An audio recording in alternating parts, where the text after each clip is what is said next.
Yo, what is going on, guys? It's Kobe here today with the first of a couple videos where I'm going to be trying to explain the fastest way to acquire the diamond camos with every class of weapon, and I'm going to be doing this in order of popularity, and being that SMGs run the show in this game, I'll be starting off with those, and I'm just going to try to give you some pointers and some tips to obviously get the diamond camos as fast as possible, but to also help you avoid doing things that will also slow the process down. Now, like I said, I'm going to be starting off with the SMGs, and these are definitely going to be the easiest. I'm pretty sure a lot of you guys have these already, and if you don't, it's probably because you weren't really going for them, but since you're watching this video, I'm guessing you're fairly interested. Now, so starting off, the first thing that I want to tell you guys and get really embedded into your head is to use the highest weapon possible all the time, and don't just stick with one weapon and leveling that up to gold. And I'm going to say this in every one of these videos because, it's really important.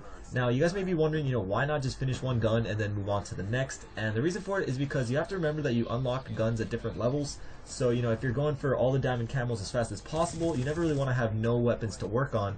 So for an example, most people will get the MP7 and the PDW to gold first because they're both obviously like really good weapons, but you also unlock them first also. However, once you prestige, you're left with no weapons to work on and will be forced to use a permanent unlock, which is fine, but if you're just constantly working on the highest leveled weapons you have, you'll never have to worry about that. The second tip that I have for you is for the people that actually level up and prestige their weapons. I know a lot of people really don't care about it. You do get more XP for doing the challenges again, as well as like the ability to add your clan tag and the emblem onto your weapon. But still, I totally understand, the guys that see it as a waste of time.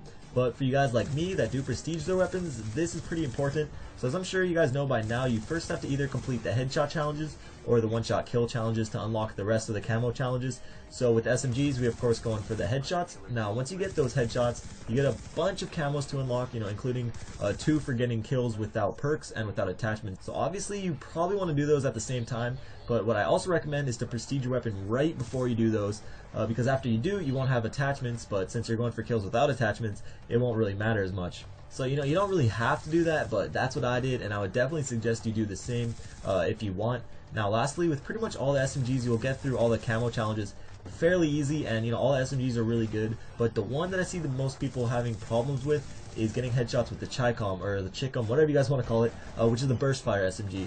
Now, what I suggest that you equip is the stock and the laser sight attachment.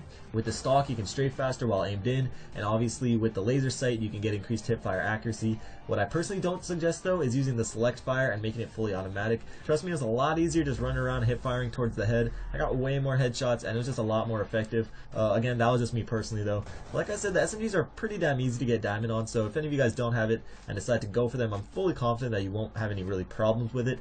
One last thing though I want to add, just in case you guys aren't aware, the Peacekeeper is separate, so you don't have to get that in gold to get the standard weapons in diamond.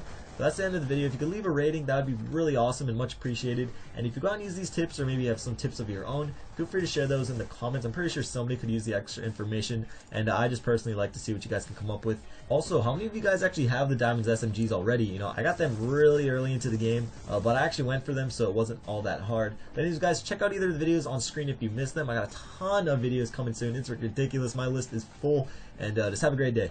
Peace.